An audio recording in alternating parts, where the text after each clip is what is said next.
Hello students, और आज हम लोग एक नया टॉपिक शुरू करने जा रहे हैं और उस टॉपिक का नाम है विद्युत द्विध्रुव तथा विद्युत द्विध्रुव आघूर्ण।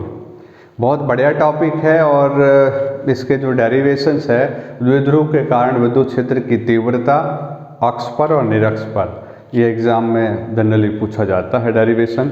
तो अब डिस्कस करते हैं विद्युत द्विध्रुव का क्या मतलब होता है। तो विद्युत द्विध्रुव का मतलब होता है कि दो बिंदु आवेश परिमाण में समान तथा दिशा में विपरीत किसी स्मॉल दूरी यानी छोटी दूरी जो है 12 लंबाई पर रखे हुए हैं, इसको बोलते हैं द्विध्रुव। ये द्विध्रुव है, -q +q, दो ध्रुव है, इसलिए इसको द्विध्रुव बोलते हैं। ये विद्युत द्विध्रुव है। तो विद्युत द्विध्रुव आघूर्ण क्या होता है? विद्युत द्विध्रुव आघूर्ण क्या होता है? विद्युत द्विध्रुव आघूर्ण होता है, ये दो बिंदु आवेश है, तो विद्युत द्विध्रुव आघूर्ण होता है आवेश का परिमाण इंटू उनके मध्य की दूरी के गुणनफल को विद्युत द्विध्रुव आघूर्ण कहते हैं। किसी द्विध्रुव के आवेश के परिमाण तथा उनके मध्य की दूरी के गुणनफल को विद्युत द्विध्रुव आघूर्ण कहते हैं। ठीक है, क्या लिख सकते हो? विद्युत द्विध्रुव आघूर्ण क्या होता है? किसी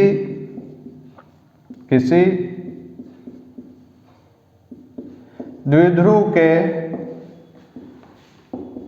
आवेश के परिमाण तथा उनके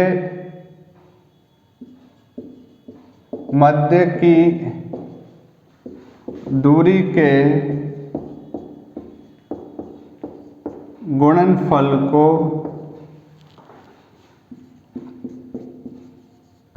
द्विध्रुव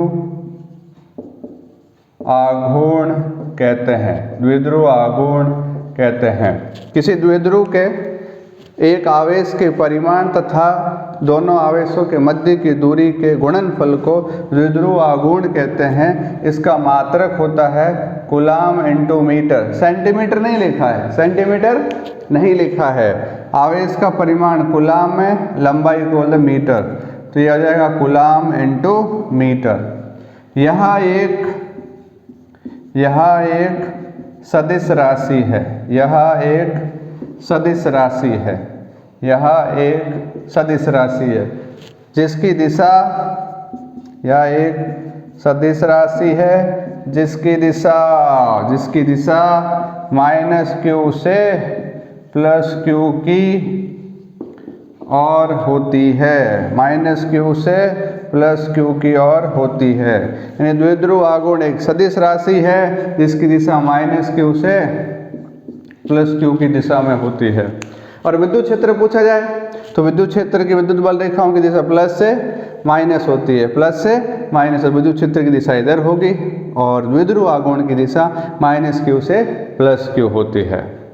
तो आपको समझ में आया कि विद्युत द्विध्रुव क्या होता है? विद्युत द्विध्रुव के कारण आघूर्ण, विद्युत द्विध्रुव आघूर्ण क्या होता है? आघूर्ण होता है आवेश का परिमाण इंटू उनके मध्य की दूरी। अगर विमा पूछी जाए, विद्युत द्विध्रुव आघूर्ण की विमा कूलाम की विमा होती है AT, लंबाई की विमा होती है L, तो ATL ये इसकी विमा है। अब हम नेक्स्ट टॉपिक डिस्कस करेंगे, इसको आप नोट कर लीजिए। ठीक है, सबसे इम्पोर्टेंट चीज, यह एक सदिश राशि है, यह एक सदिश राशि है। ठीक है, इसके बाद हम इसके ऊपर 2 क्वेश्चन लेते हैं, बहुत छोटे छोटे क्वेश्चन है। उसके बाद हम विद्युत क्षेत्र की तीव्रता निकालेंगे द्विध्रुव के कारण अक्ष पर और निरक्ष पर। ठीक है, इसको नोट कर लीजिए। नोट करेंगे तो सबसे पहला सिंपल क्वेश्चन है कि दो बिंदु आवेश है, एक प्रोटॉन है और एक इलेक्ट्रॉन है, और इनके मध्य की दूरी 1 एंगस्ट्रॉम। एक एंगस्ट्रॉम में 1 एंगस्ट्रॉम होता है 1 × 10⁻⁻10 मीटर। 1 एंगस्ट्रॉम दूरी का मात्रक होता है 1 एंगस्ट्रॉम 1 × 10⁻⁻10 मीटर। दो बिंदु आवेश है प्लस ई और माइनस ई, इनके मध्य की दूरी 1 एंगस्ट्रॉम है। तो बताइए ये द्विध्रुव बन रहा है, तो द्विध्रुव आघूर्ण का मान क्या होता है? द्विध्रुव आघूर्ण का मान होता है आवेश गुणा उनके मध्य की दूरी। आवेश कितना है? Q लिया इंटू 2L, ये फॉर्मूला होता है। लेकिन 2L नहीं, 2L तो हमने इनके दोनों की मध्य की दूरी है, और मध्य की दूरी कितनी? 1 एंगस्ट्रॉम। तो आवेश का मान E है, इनके मध्य की दूरी 1 एंगस्ट्रॉम, 1 एंगस्ट्रॉम। ये 2L 2 नहीं लिखेंगे, क्यों? इनके मध्य की दूरी लेनी होती है। वहाँ 2L हम इसलिए लेते हैं जिससे कोई भी हम डेरिवेशन करेंगे तो वहाँ ईजी पड़ता है। तो E इंटू 1 एंगस्ट्रॉम की वैल्यू रख दी। E की वैल्यू आवेश का पर इलेक्ट्रॉन पर आवेश इतना होता है 1.6 इंटू 10 की पावर -19 और 1 इंटू 10 की पावर -10, 1 एंगस्ट्रॉम।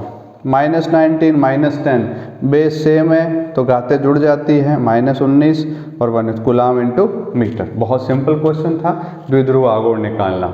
अब देखो यह एक सदिश राशि है, द्विध्रुव आघूर्ण कैसी सदिश राशि है। तो आपको क्या कहा, एक क्वेश्चन दिया है कि मूल बिंदु पर -2q आवेश रखा हुआ है, मूल बिंदु पर -2q आवेश रखा हुआ है और a,0 पे +q और 0,a पे +q, दो बिंदु आवेश रखे हुए हैं।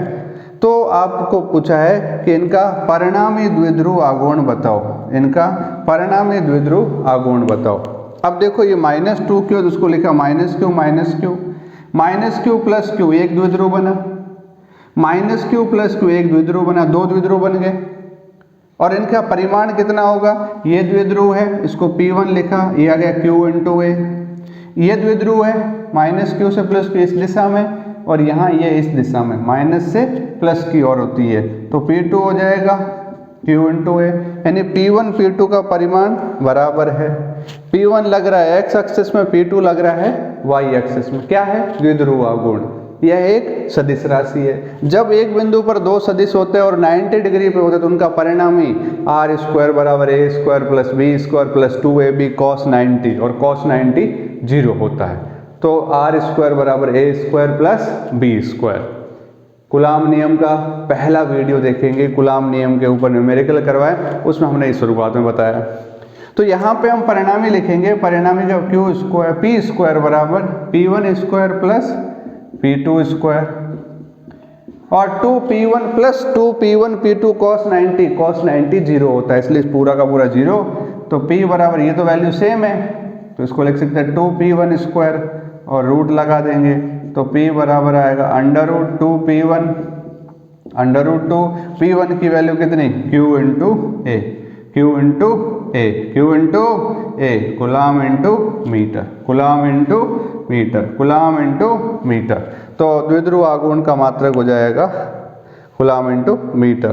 तो ये आपको समझ में आ गया होगा। एक क्वेश्चन और लेते हैं, उसके बाद हम नेक्स्ट टॉपिक पढ़ेंगे।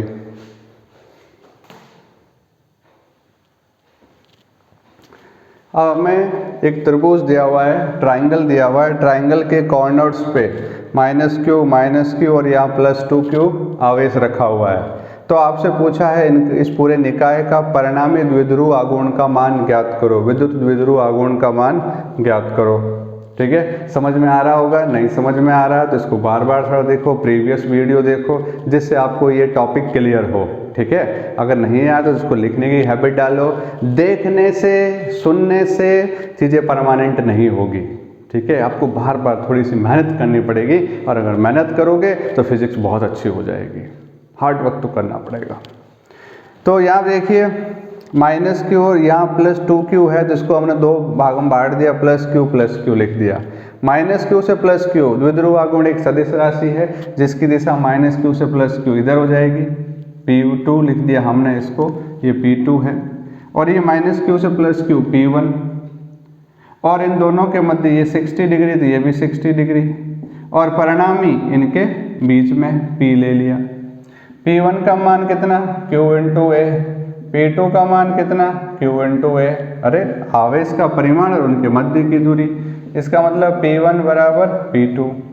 तो परिणामी क्या आएगा? P² बराबर P1² P2² plus 2P1 P2 cos 60 degree, cos 60 degree. cos 60 होता है, अरे सर ये तो नहीं, P1 square plus P2 square दोनों बराबर है तो 2P1 स्क्वायर, इसको भी लिख सकते हैं 2P1 स्क्वायर और cos 60 1/2। सर हमको नहीं आता, आता है, ये कैंसिल, तो ये आ जाएगा P square equal to 3P1 square, तो P equal to √3P1, P1 की value Q into A, coulomb into metre, coulomb into metre, note कर लीजिए।